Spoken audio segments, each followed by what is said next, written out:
Irmãos e irmãs, vamos a mais um momento da nossa liturgia da palavra, momento de fé, de introspecção, de meditação. É hora de deixarmos Deus nos falar. Liturgia da Igreja Católica Apostólica Romana no mundo inteiro. 23 de abril de 2021, sexta-feira, terceira semana da Páscoa. A cor dos paramentos litúrgicos é branca e no rito da celebração nós temos o ofício do dia. Antífona da entrada. O cordeiro que foi imolado é digno de receber o poder, a divindade, a sabedoria, a força e a honra. Aleluia. Apocalipse, capítulo 5, versículo 12. Oração do dia. Ó Deus Todo-Poderoso, concedei que, conhecendo a ressurreição do Senhor e a graça que ela nos trouxe, ressuscitemos para uma vida nova pelo amor do vosso Espírito. Por nosso Senhor Jesus Cristo, vosso Filho, na unidade do Espírito Santo. Assim seja. Primeira leitura, leitura do livro dos Atos dos Apóstolos, capítulo 9, versículos do 1 ao 20. Naqueles dias, Saulo só respirava ameaças e morte contra os discípulos do Senhor. Ele apresentou-se ao sumo sacerdote e pediu-lhe cartas de recomendação para as sinagogas de Damasco, a fim de levar presos para Jerusalém os homens e mulheres que encontrassem seguindo o caminho. Durante a viagem, quando já estava perto de Damasco, Saulo, de repente, viu-se cercado por uma luz que vinha do céu. Caindo por terra, ele ouviu uma voz que lhe dizia: Saulo, Saulo, por que me persegues? Saulo perguntou, quem és tu, Senhor? A voz respondeu, eu sou Jesus, a quem tu estás perseguindo. Agora levanta-te, entra na cidade e ali será dito o que deves fazer. Os homens que acompanhavam Saulo ficaram mudos de espanto porque ouviam a voz, mas não viam ninguém. Saulo levantou-se do chão e abriu os olhos, mas não conseguia ver nada. Então pegaram nele pela mão e levaram-no para Damasco. Saulo ficou 3 dias sem poder ver, e não comeu nem bebeu. Em Damasco havia um discípulo chamado Ananias. O Senhor o chamou numa visão, Ananias. E Ananias respondeu, aqui estou, Senhor. O Senhor lhe disse, levanta-te, vai à rua que se chama Direita e procura na casa de Judas por um homem de Tarso, chamado Saulo. Ele está rezando.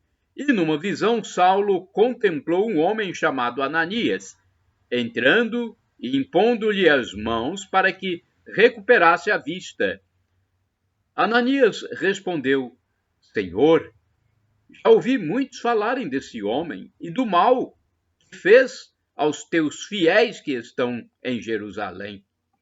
E aqui em Damasco ele tem plenos poderes, recebidos dos sumos sacerdotes, para prender todos os que invocam o teu nome. Mas o Senhor disse a Ananias, vai, porque esse homem é um instrumento que escolhi para anunciar o meu nome aos pagãos, aos reis e ao povo de Israel. Eu vou mostrar-lhe quanto ele deve sofrer por minha causa. Então, Ananias saiu, entrou na casa e impôs as mãos sobre Saulo, dizendo, Saulo, meu irmão, o Senhor Jesus que te apareceu quando vinhas no caminho, ele me mandou aqui para que tu recuperes a vista e fiques cheio do Espírito Santo. Imediatamente caíram dos olhos de Saulo como que escamas, e ele recuperou a vista. Em seguida, Saulo levantou-se e foi batizado.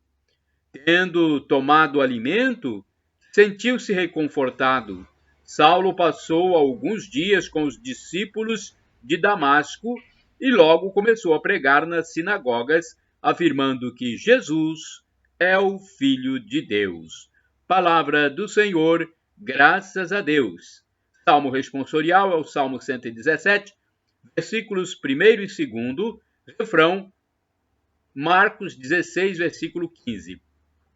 Ide por todo o mundo, a todos pregai o evangelho. Repitamos: ide por todo o mundo, a todos pregai o evangelho.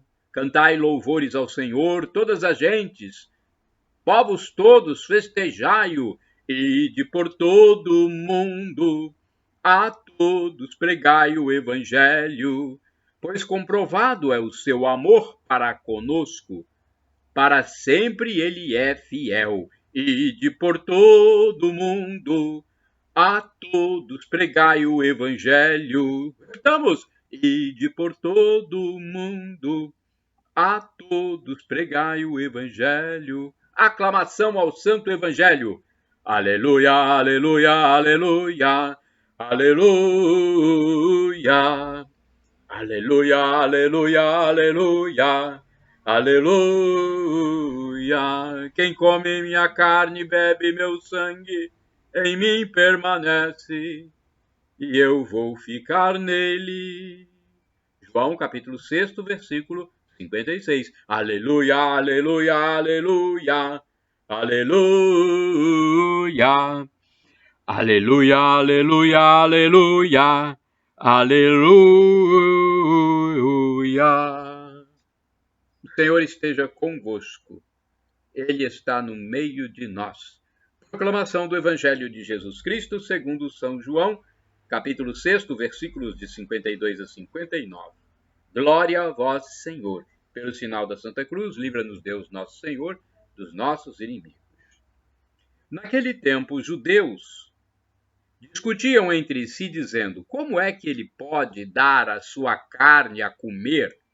Então Jesus disse: em verdade vos digo, se não comerdes a carne do Filho do Homem e não beberdes o seu sangue, não tereis a vida em vós.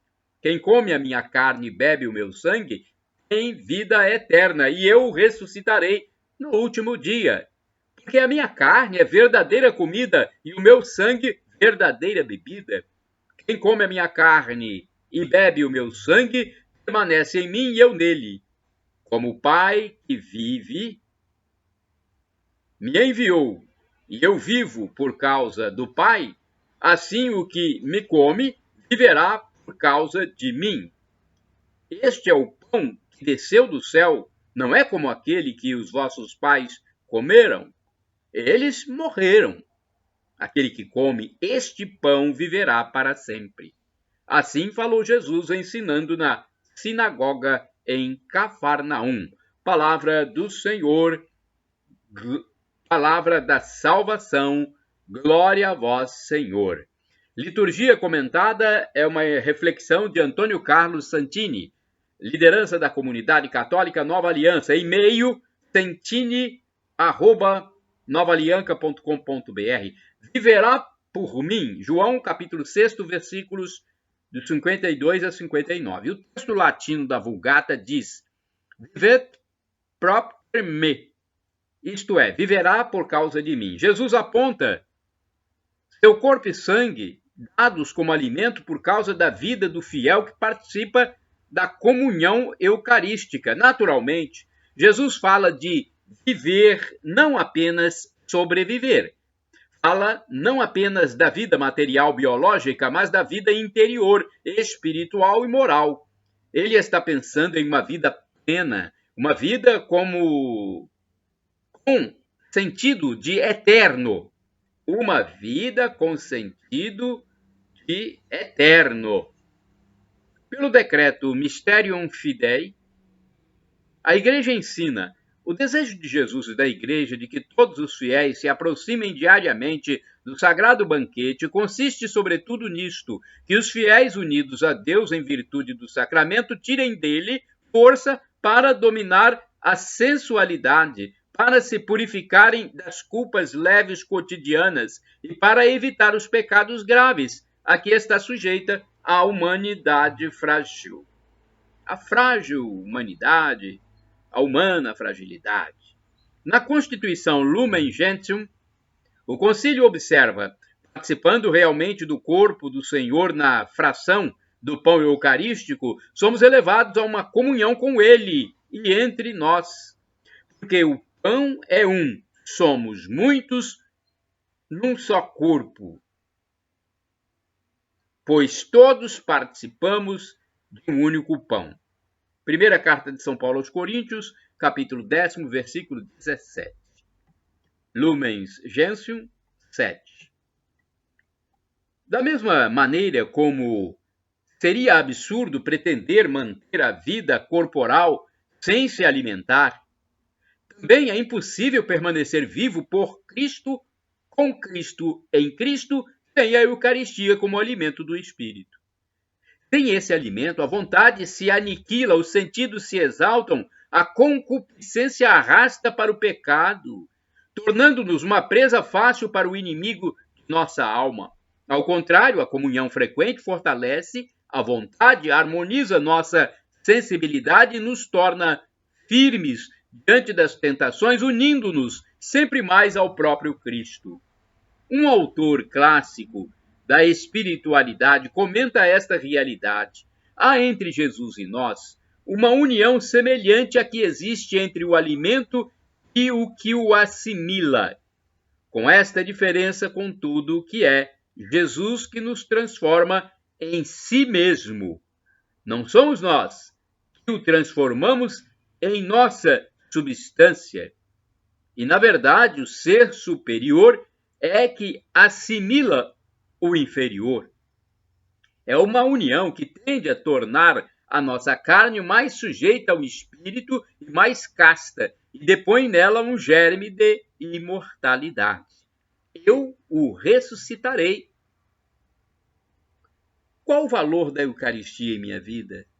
O que posso fazer para melhor participar da comunhão eucarística? Irmãos e irmãs, orai sem cessar. Já não sou eu que vivo, é Cristo que vive em mim. São Paulo aos Gálatas, capítulo 2, versículo 20. Vamos agora ao santo do dia. Antes eu quero dizer que podem utilizar à vontade os textos e vídeos que estão nos meus endereços eletrônicos.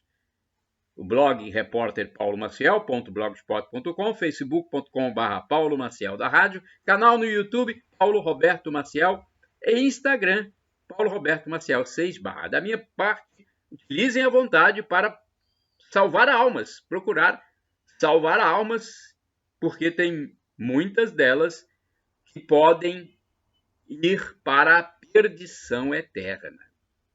Então, é o nosso trabalho de evangelização. Foi Jesus quem mandou: ide pelo mundo e evangelizai, o que de graça recebestes, deem também de graça.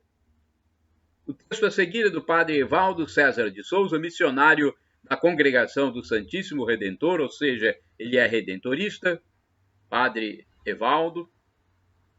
Mas da minha parte, vocês podem utilizar livremente tudo que está nos meus endereços. 23 de abril é dia de São Jorge. Em torno do século III, quando Diocleciano era imperador de Roma, havia nos domínios do seu vasto império um jovem soldado chamado Jorge. Filho de pais cristãos, Jorge aprendeu desde a sua infância a temer a Deus e a crer em Jesus como seu salvador pessoal. Nascido na antiga Capadócia, região que atualmente pertence à Turquia, Jorge mudou-se para a Palestina com sua mãe após a morte de seu pai. Lá foi promovido a capitão do exército romano. Com a idade de 23 anos, passou a residir na corte imperial em Roma, exercendo altas funções. Por essa época, o imperador Diocleciano tinha planos de matar todos os cristãos. No dia marcado para o Senado confirmar o decreto imperial, Jorge levantou-se no meio da reunião e afirmou que os ídolos adorados nos templos pagãos eram falsos deuses. O imperador tentou fazê-lo desistir da fé, torturando-o de vários modos. Finalmente, Diocleciano, não tendo êxito em seu plano macabro, mandou degolar o jovem e fiel servo de Jesus. Sua sepultura está na Lídia, cidade de São Jorge, perto de Jerusalém, na Palestina. É local de peregrinação, não sendo interrompida nem mesmo durante o período das Cruzadas. Ele foi escolhido como padroeiro de Gênova, várias cidades da Espanha, Portugal, Lituânia e Inglaterra, e um sem número de localidades no mundo todo. A devoção a São Jorge rapidamente tornou-se popular. Diz a lenda que São Jorge derrotou um pavoroso dragão, usando para isso a sua fé em Jesus Cristo. São Jorge virou um símbolo de força e fé. Seu rito litúrgico é oficializado pela Igreja Católica. A festa acontece no dia 23 de abril, tanto no Ocidente quanto no Oriente. Reflexão. Na tradição popular, a figura de São Jorge tem lugar garantido. Protetor fiel e corajoso do povo devoto, está presente em forma de imagens e quadros na maioria das casas católicas. São Jorge, apesar das confusões religiosas que o levam sobretudo às religiões afro-brasileiras, é um santo católico, com festa litúrgica oficializada e celebrada com fervor no Oriente e no Ocidente. Sua fama de guerreiro faz dele um santo invocado em situações limites e consideradas impossíveis. Oração, rezemos. Deus Todo-Poderoso, vós que protegeis pelos méritos e bênçãos de São Jorge, fazei que este grande mártir, com sua couraça, sua espada e seu escudo, que representam a fé, a esperança e a caridade, esclareça a nossa inteligência, ilumine os nossos caminhos e fortaleça o nosso ânimo nas lutas da vida. Que ele nos alcance de vós firmeza diante da vossa vontade contra as ciladas do mal. E assim, vencendo como São Jorge venceu, possamos triunfar convosco no céu e participar das eternas alegrias. Amém. Shalom Adonai é uma expressão hebraica que significa a paz de Deus. Shalom Adonai, a paz do nosso divino mestre, Jesus. Jesus também é Deus. A paz da Santíssima Trindade, que é Pai, Filho e Espírito Santo. El Shaddai, também uma expressão hebraica que significa Deus onipotente, Deus todo-poderoso. Ele proverá, ele providenciará. Acredite, ele é o Deus do impossível. Se for para o seu bem, ele vai fazer aquilo que você pede. E agora, do aramaico, dialeto de Jesus, eu clamo Maranata, como dizem os evangélicos ou protestantes, com a tônica na penúltima sílaba, ou Maranatá, como dizemos nós católicos, com a tônica na última sílaba. Não importa a pronúncia. Somos todos irmãos, somos católicos e protestantes, somos cristãos e aguardamos a segunda vinda de Cristo. Quando ele voltar, ele vai nos levar para a eternidade. É o que acreditamos. Para isso, temos que nos arrepender de nossos pecados, pedir perdão a Deus diariamente para não morrermos com pecado mortal, pecado grave. Então, peçamos diariamente o perdão. E o termo significa vinde, Senhor Jesus. Esse termo é aramaico, Maranata ou Maranatá. Vem, Senhor. Senhor, vem. É a segunda vinda que nós aguardamos. E o sofrimento de agora, como disse o apóstolo São Paulo, nem se compara com a glória futura que será revelada em nós. Olha, viveremos como anjos a eternidade. Não haverá tempo nem espaço, não haverá infelicidade, mas só felicidade. E felicidade em plenitude para todos os séculos, os séculos, os séculos. Será wonderful. Beleza, hein? Wonderful a eternidade.